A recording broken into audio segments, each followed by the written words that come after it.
मैं विमर्श मीडिया से राम और यदुवंशी।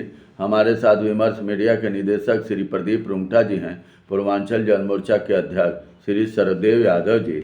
अध्यक्ष जी, हिंदुत्व ही आपकी सुरक्षा की गारंटी है। मोहन भागवत, आरएसएस के मोहन भागवत, AIMIM के अध्यक्ष असुद्दीन ओवैसी दोनों देश के पिछड़ों को आगे बढ़ने नहीं देना चाहते। इस पर आपका क्या विचार है? नमस्कार, जय हिंद, जय भारत।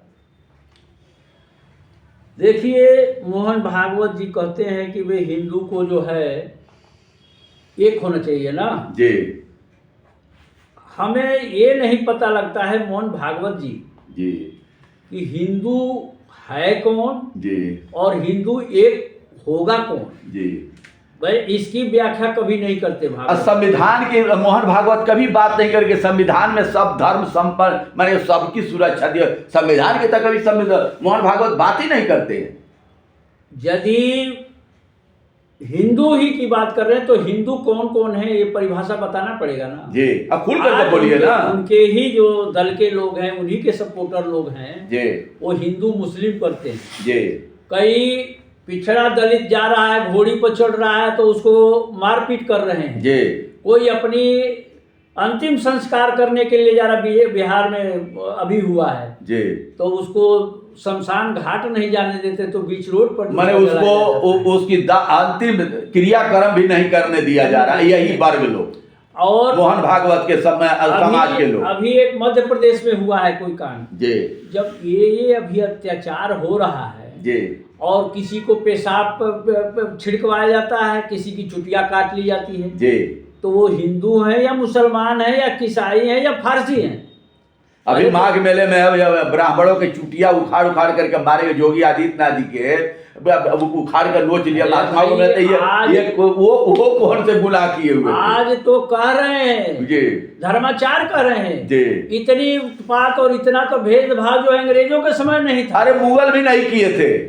ये भी कहीं मुगलों के राज में भी ऐसी चुटिया खींच खींच करके मारी नहीं गई थी ब्राह्मणों है जी। दलित, OBC, पिछड़ा, ST वगैरह जो मंदिर में नहीं जाएगा जी, मंदिर में कोई उसको गंगाजल से धोया जाएगा तो किसको इकट्ठा करना चाह रहे हैं जी और किसको धोखा दे रहे हैं। जी। मेन चीज है कि असली बात है जी कि पहले तो हिंदू राष्ट्र की परिभाषा बनाया जाए कि हिंदू राष्ट्र में कौन कौन आता है, हिंदू कौन है। जी। केवल ये कह देना कि हमको एक होना है, एक रहेंगे तो नेक रहेंगे, कटेंगे तो बटेंगे। जी। हमारा संविधान अध्यक्ष जी संविधान बना हुआ, संविधान में सभी धर्मों का मान सम्मान है और सब धर्म निरपेक्ष देश इसीलिए बना और सभी धर्मों का नाम समान है। तो धर्म संविधान के तो एक बार भी नाम नहीं लेते ये लोग। ये आरक्षण भी खत्म करना चाहते हैं, संविधान भी खत्म करना चाहते हैं। आज तो ये केवल 15% को ये मान रहे हैं कि ये हिंदू है, लेकिन 15% को हिंदू बनाओगे, झंडा हमसे उठवाओगे जी। ये कैसे होगा? ये तो होगा नहीं। तो ये जो है एक तरह का जो है लोगों के आंखों पर सामने से पट्टी बांध रहे हैं जी। आज हम देख रहे थे वहाँ बनारस में जी। बनारस में जहाँ ये हिंदू मुस्लिम पूरा कर रहे हैं जी। वहाँ के यादवों ने शपथ लिया है जी कि हम ब्राह्मण के कोई भी अपना पूजा पाठ करेंगे, ना ही इनसे कोई काम करवाएंगे, ना ही हम लोग संविधान की कसम खाकर शादी विवाह करेंगे। जी। माने संविधान की कसम खा करके हम शादी ब्याह भी करेंगे तो संविधान की कसम। ये देखिए एक मजेदार बात देखिए जी। मध्य प्रदेश के जी। मध्य प्रदेश के जो है मुख्यमंत्री जी कह रहे हैं कि ये सब पूजा पाठ और ये सब बेकार है जी और सब जो है संविधान को माने। वहाँ UGC जो है ये जिसमें बवाल हो रहा है वहाँ लागू है जी, वहाँ लागू कर दिया जी। अब बताइए वहाँ तो कोई लगा नहीं हो रहा है। अब उत्तर प्रदेश में ज्यादा बवाल है। उत्तर प्रदेश में ही ज्यादा बवाल है जी। मेरे कहने का मतलब है पहले यदि आप इतने लोगों को उपदेश दे रहे हैं जी, आपके कहने से सरकार चल रही है, सरकार बन रही है जी, तो कम से कम सरकार के अंदर ये भी तो बताइए जी कि कौन हमारा हिंदू है या कौन मुसलमान है। जी। नहीं इसी मुसलमान हिंदू मुसलमान ओवैसी जी बोले हुए हैं सर। ये भी बोले क्योंकि मोहन भागवत की भाषा ओवैसी भी बोलते हैं। मुस्लिम आबादी हिंदुओं से नहीं होगी। ओवैसी AIMIM के अध्यक्ष असुद्दीन ओवैसी ने कहा कि भारत में मुस्लिम आबादी कभी भी हिंदुओं से ज़्यादा नहीं होगी। तेलंगाना में शुक्रवार रात एक रैली में ओवैसी ने कहा वह राज्यसभा में PM के भाषण को सुन रहे थे, जिसमें उन्होंने कहा था कि पूरी दुनिया की आबादी बूढ़ी हो रही है, भारत की आबादी जुआ है। यदि केंद्र से पूछे केंद्र की 60% आबादी 40 वर्ष से कम है तो उनके रोजगार के लिए क्या उपाय किए जा रहे हैं। मगर ओवैसी जी से यह भी सवाल है कि आसाम का मुख्यमंत्री हेमंत बिस्व शर्मा एक मुसलमान को टोपी वाले को गोली मार रहा है, एक दाढ़ी वाले को भी गोली मार रहा है। तो ये वो वायरल जो वीडियो हुई पड़ी है और वो खुलेआम बोल रहा है, मियाँ मियाँ कर रहा है। ओवैसी जी इतने पढ़े लिखे हैं, काबिल हैं, उन पर कब मुकदमा करेंगे? इस पर आपका क्या विचार है? देखिए, इतना दिन हिंदू मुस्लिम मस्जिद और ये हुआ है, केवल जैसे भागवत जी कहते हैं वही भाषा ओबीसी बोलते हैं। मैंने ओबीसी और भागवत की भाषा दोनों एक है। ये दोनों नहीं चाहते कि पिछड़ा दलित आगे बढ़े। आज 60 अध्यक्ष यहाँ 60% 65% करे पिछड़े हैं और इनको शर्म नहीं आनी चाहिए कि 10%, मुसलमान भी 19% है और RSS के भी लोग कितने 10-15% है। मैंने कि इन लोगों का भी इतना मैंने 65% को दबा करके, मुगलों राजाओं का राज था तो भी दबा के रखे, मुगलों का राज आ गया तब अंग्रेजों मुगलों के था, यही ओबीसी के राज कर चुके हैं। यही दिमाग अभी ओबीसी का खराब है, इसीलिए खराब है। RSS का भी खराब है, तो भी पिछड़ों दलितों को दबा के रखे। अंग्रेज आए तो भी उसी दौरान ये दबा के रखे, आज भी दबा के रखते हैं। पिछड़ों को दबा के ओबीसी जहाँ जहाँ पिछड़ों के नेतृत्व उभर रहा है, बिहार में देखिए लालू के तेजस्वी उभर के आ रहा, उसको दबाया ओबीसी ने जा करके।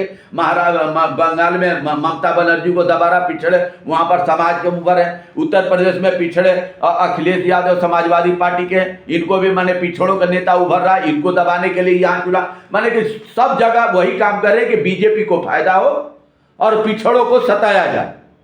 65% में अध्यक्ष जी 10% सिर्फ कौम पिछड़ों के लिए गद्दार में है, और नहीं तो अगर एकता हो जाए 50% तो पिछड़ों का ही राज सब जगह होगा।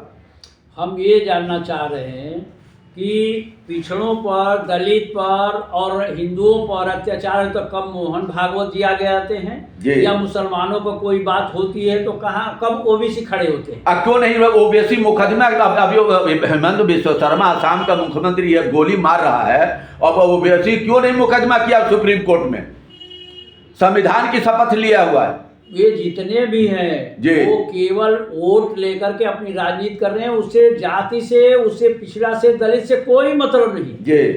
देखिए, अब तो हम चाहेंगे कि चंद्रशेखर रावण जो है जी, दलित क्या कहीं भी कुछ होता है तुरंत पहुंचता है जी। आप लोग क्यों नहीं पहुंचते हैं? मैंने आसाम का ओबीसी को सीधे वहां आसाम जाना चाहिए ना, और वहां पर उसको करना चाहिए ना, उस पर मुकदमा करना चाहिए। हेमंत बिस्व सीधे कोर्ट में घर से। ये केवल जो है जनता को ठगने के लिए और जनता के केवल लूट खसोट करने के लिए हो गए हैं। अच्छा, जनता जो है जाग रही है जी। अब जो है जितने जो आंदोलन हो रहे हैं जी, यहाँ तो दिख रहे हैं, रोज देख रहे हैं, सोशल मीडिया पर देख रहे हैं, इतने आंदोलन हो रहे हैं देश के अंदर जी कि जनता जो पहले छिन्न भिन्न थी जी, वो सब अभी इकट्ठे हो रहे हैं जी, और एक क्रांति का रूप लेते जा रहा है जी। और ये क्या चाहते हैं जी कि हिंदू राष्ट्र, जो हिंदू राष्ट्र के ज्ञाता हैं जी, उनके सारे के रिश्तेदारी तो मुसलमान हैं। हिंदू राष्ट्र की बात कर रहे हैं, मुस्लिम कंट्री। अभी हमारा पाकिस्तान बंटवारा होकर के मुस्लिम कंट्री बना था, वहाँ का क्या हाल हुई पड़ी है। वही हमारे हिंदू राष्ट्र बना कर हमारे देश का बेड़ा गर्क करना चाह रहे हैं क्या? पिछड़ों दलितों को, अभी इनको पिछड़ा दलित उभर के नेतृत्व आ रहा है, इनको बर्दाश्त नहीं हो रहा है, इसीलिए इनको हिंदू राष्ट्र चाहिए। ये संविधान की आरक्षण की बात नहीं करते। मोहन भागवत हो, ओबीसी हुआ, संविधान की कभी बात नहीं करते ये लोग। कभी किसी की बात ही नहीं करेंगे, ना ही किसी के फेवर में है, ना किसी के हितैषी हैं जी।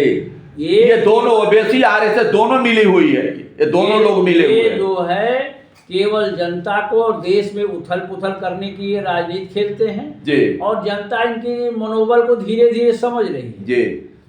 आज के दौर में जनता के हित की बात करने वाला, जनता के, देखिए सरकार बनना ना बनना वो अलग बात है, जी लेकिन देश के अंदर जो लड़ रहा है जी और जो अपने मुद्दों पर रख रहा है, जनता के हितैषी है, जी वही केवल संविधान के रक्षक हैं। जी बाकिया जो लोगों को ललीपॉप दे करके जी और इधर उधर की बातें करके, गुमराह करके, जी धोखा दे करके जी और वोट खरीदते हैं, जी वो देश के हितैषी कभी न हुए हैं न होंगे। जी बहुत बहुत धन्यवाद, नमस्कार।